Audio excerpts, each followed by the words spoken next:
Salut à tous et à toutes, c'est Zoldak. Aujourd'hui on se retrouve pour ma première vidéo tutoriel, la première vidéo de ma chaîne tout court. Donc en fait cette vidéo là sera pour Photoshop CS6 de niveau débutant. On va apprendre à faire sortir le render, c'est-à-dire le personnage principal du cadre. Donc je vous montre le render que moi je vais utiliser.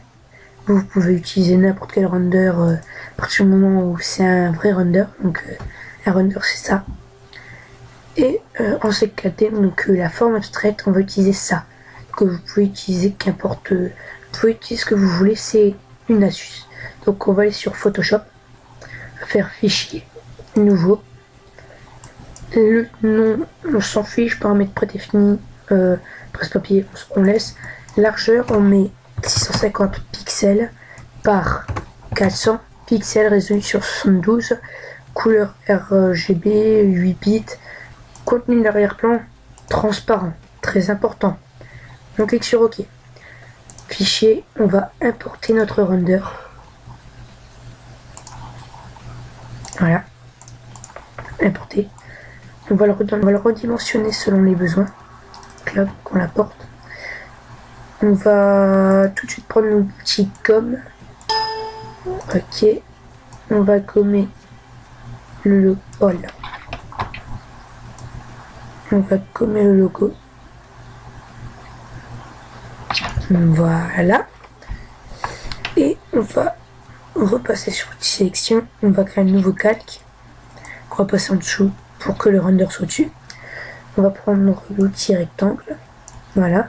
Fond, on va mettre aucun. Contour, on va mettre noir. En 3 points. Avec une ligne en pointillé. Plutôt comme ça. Allez. Donc on va faire notre contour.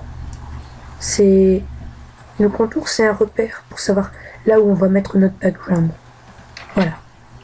Donc on a ça. Ce qu'on va faire maintenant, c'est qu'on va faire fichier importer. Et là on va importer le background, donc le CKD, donc la forme abstraite. Et on va là, on va céder des pointillés pour mettre la forme abstraite là où on l'avait prévu. Mais vu que je suis un boulet, j'ai oublié de préciser un truc. Donc pour que ça marche, donc là je vais être obligé d'importer et de supprimer.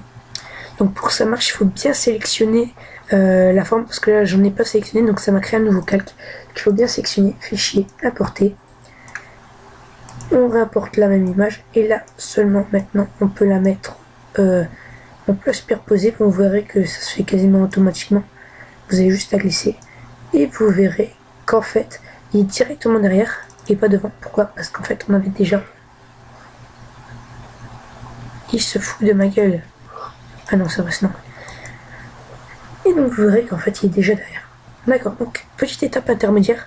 On va cliquer sur ce cercle coupé en deux. On va cliquer sur les niveaux. Et on va s'amuser un petit peu avec les différents réglages. Le but c'est que ça modifie un petit peu le fond, que ça reste sympa.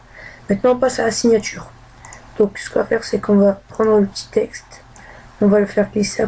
On va avoir un petit rectangle comme l'autre. On va écrire notre pseudo. Oula, désolé, il faut que je remette ma police d'écriture. Donc, tac, qu'est-ce que je vais mettre? Je vais mettre OUA en 24. Donc, je vais mettre Zoldak. Hop là, je l'importe. Clac, CTRL T, je l'agrandis. Je le place. Je l'importe, double clic sur le calque, on va faire une incrustation de couleur, on va mettre annuler la couleur, on va plus mettre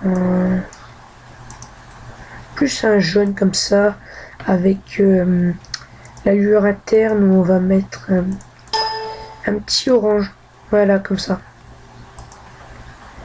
Voilà, donc on va mettre une ombre portée. Et on va mettre un contour noir. Et ok, voilà, c'était Zoldak pour Craft Tuto. À vous les studios.